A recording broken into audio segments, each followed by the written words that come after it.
I was depressed, lonely, and completely hated my life.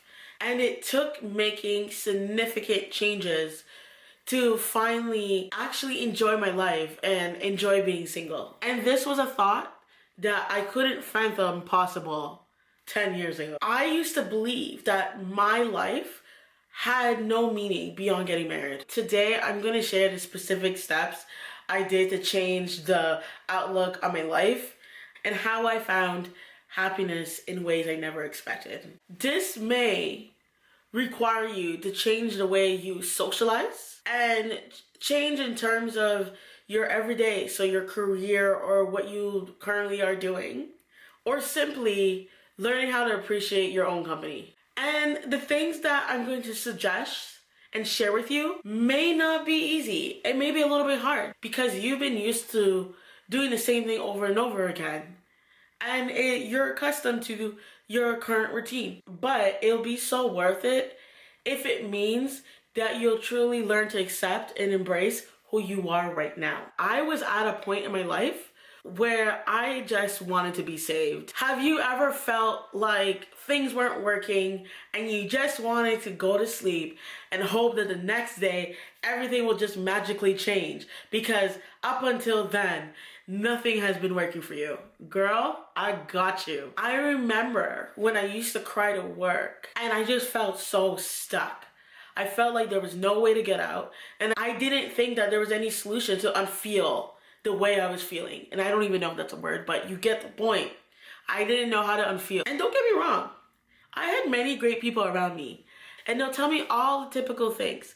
Keep yourself busy, make friends, travel, go to activities and events. And my favorite one, try new things. At the time where I was, I have to admit, I couldn't wrap my head around it, that type of advice, because I only thought that the only way I was gonna get out of feeling the way I did was finding the right guy and getting married. I always felt like the black sheep.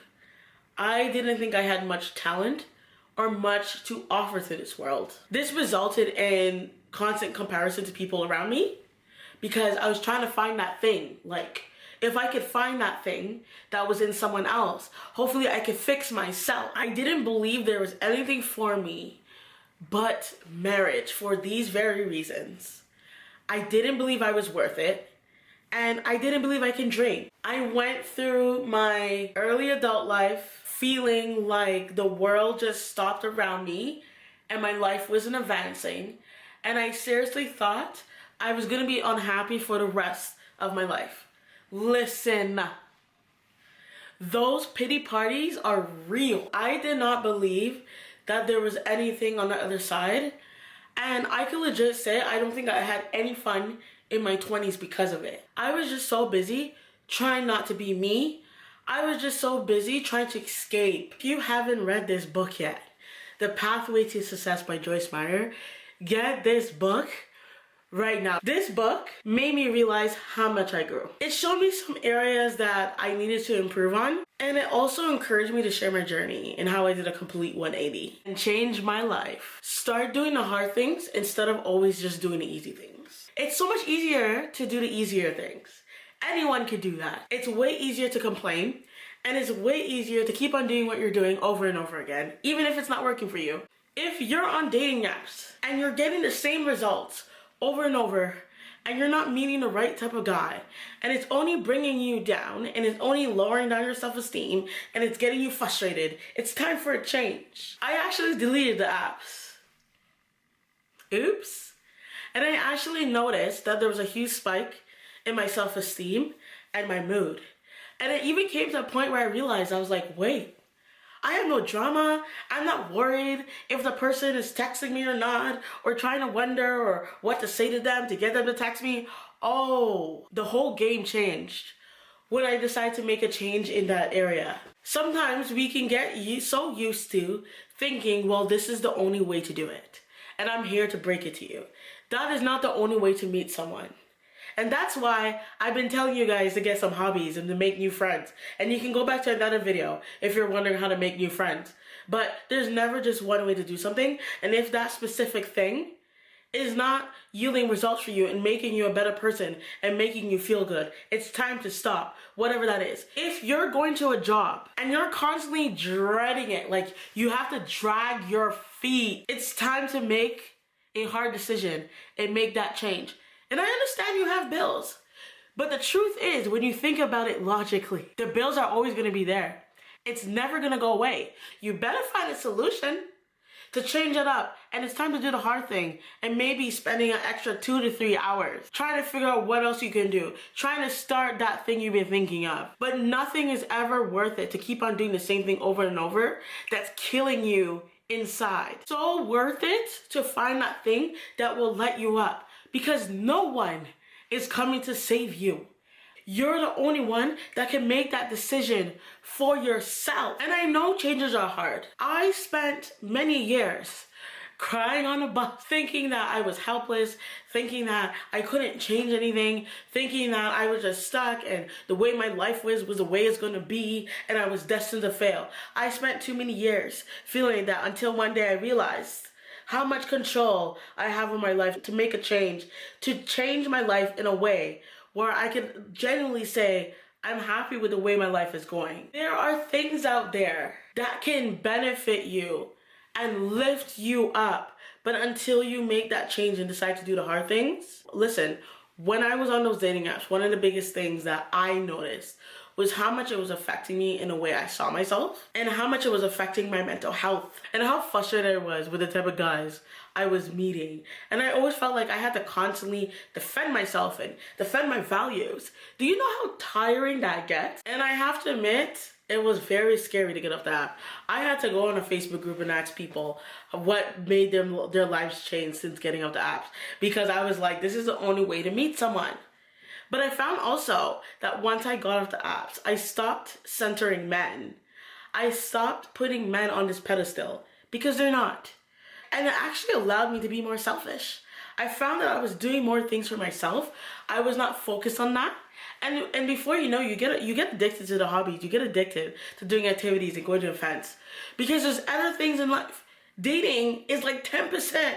If you had a big circle right now, it's like 10%. Like, it's a small part of your life. You still have the whole 90 that you could change and do things that benefits you and makes you enjoy life. It's way more easier to stay on the apps, especially at nighttime when you're like all lonely and you're like, oh, I just want to talk to someone. Like, it's way easier.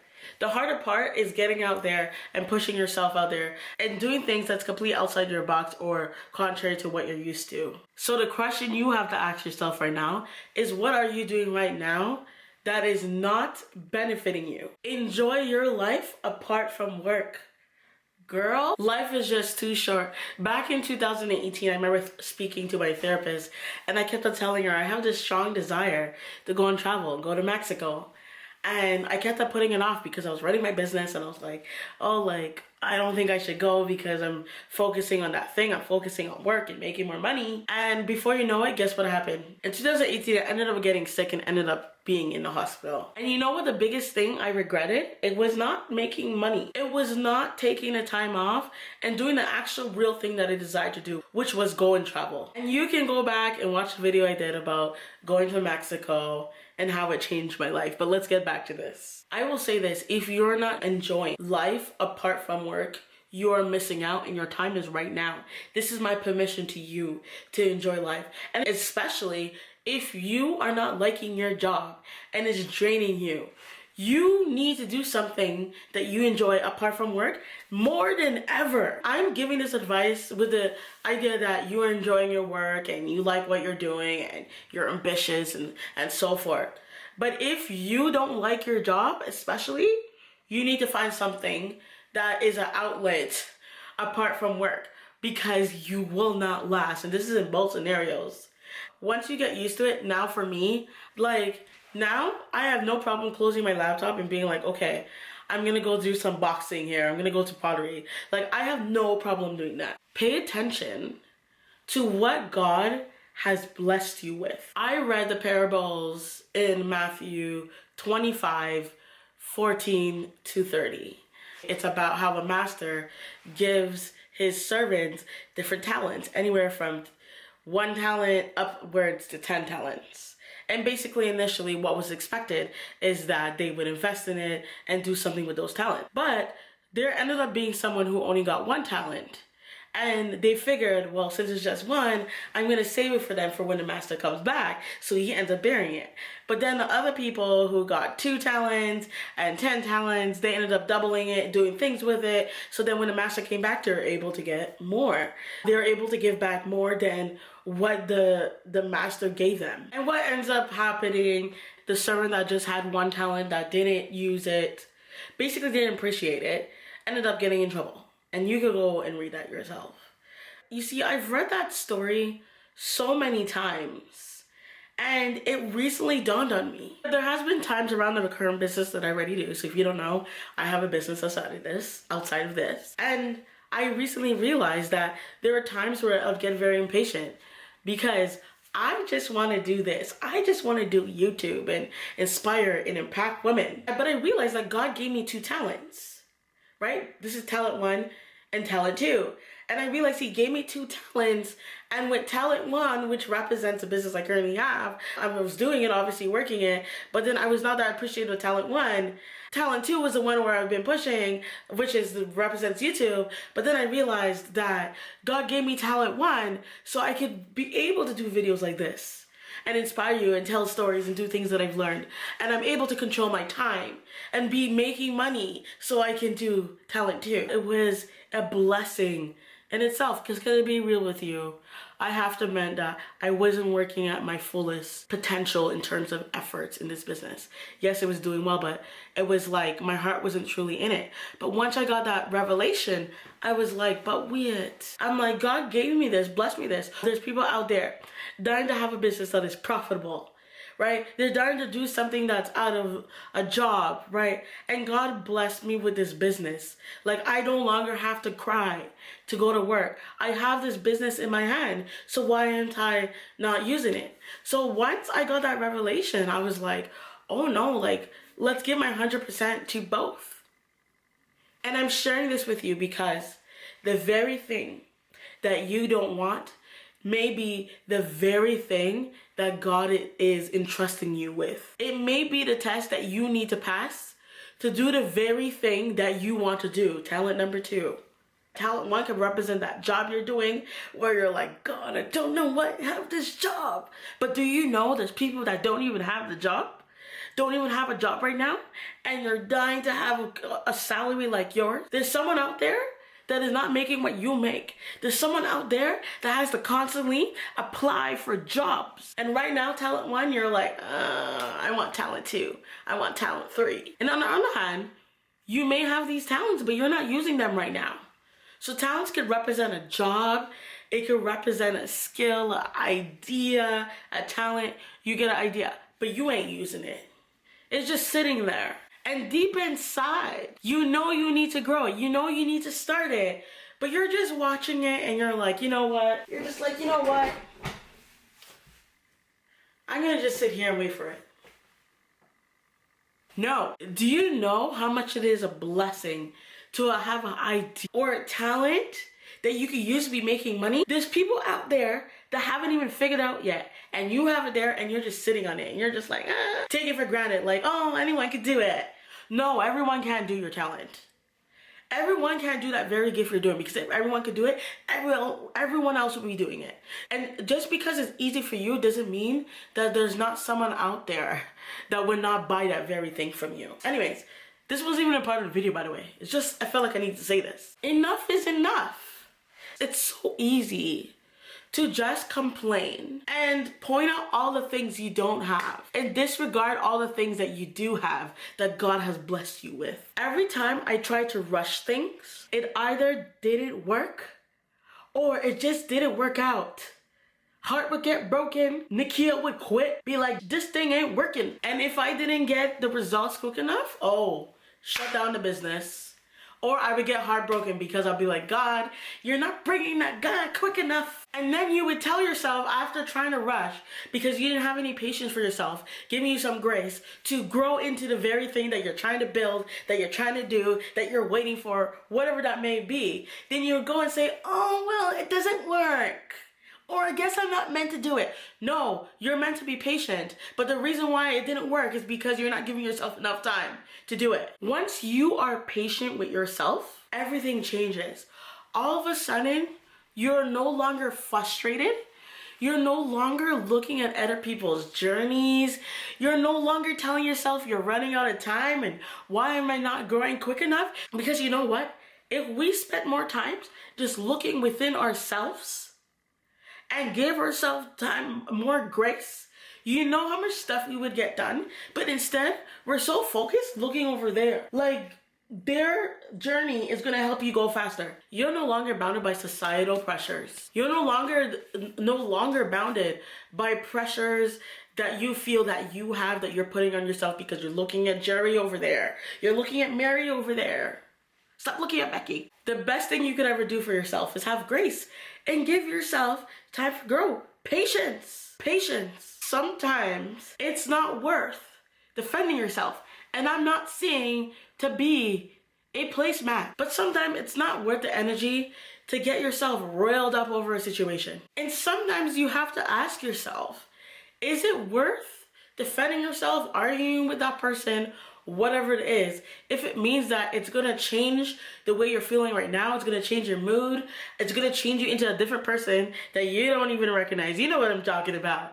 Is that worth it? And I can't tell you the amount of times I've had to choose my battle and be like, okay, is it worth arguing with this person and defending my values and defending what I believe in? Because at the end of the day, God knows what you believe in. You know what you believe in.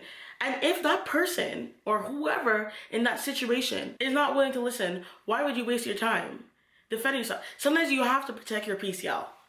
It's hard, but it's so worth it sometimes to just leave it and be like, you know what? Let them deal with that themselves. One of the things that's worked well for me is I started doing is, let's say I wanted to do a response, but I wasn't sure if I wanted to say it to that person. You know what I'm talking about. Or you weren't sure if it was worth saying, or you didn't want to regret saying it and be like, why did I start this argument again? And then they say words to you and so forth. What I actually started doing is I actually started writing letters. Or I would take my phone and make notes. And basically, I would write what I would have said in my head on paper. But I wouldn't send it to them. And it actually feels so good. Like, you don't think it's gonna work, but it actually does work so well to just write down your thoughts. Write down everything that you want to say. And the good thing about it is once you get it out, you leave it alone. You'll usually forget about those notes. Make good friends. There's just something about hanging out with the girls. Nothing beats hanging out with the girls, yo. And yes, dates are nice. If you're currently in a relationship, obviously, having a partner is nice. But here's what I notice. Every single time someone's in a relationship, they quickly realize how much they need friends. Isn't that something, right? And all the more when you're single, you need friends. It's something about having a conversation, having laughs, going out places, being able to just dress up for yourself. It's so liberating not to be dressing up for someone else. Not to say that when you're going to date, you're dressing up for someone else. But it's just so liberating to be yourself. And you're just like, dang, I get to dress up and go out with some friends. Like, nothing beats that. Now, you don't need 20 friends. I don't want to put a number on it, and nor do you have to stop making new friends. You can continue making new friends over and over again and start planting seeds and meeting people, different people, because you're always going to cross paths. And it never steers you wrong to meet new friends and go to new places and try new things. And I don't want to go back into it.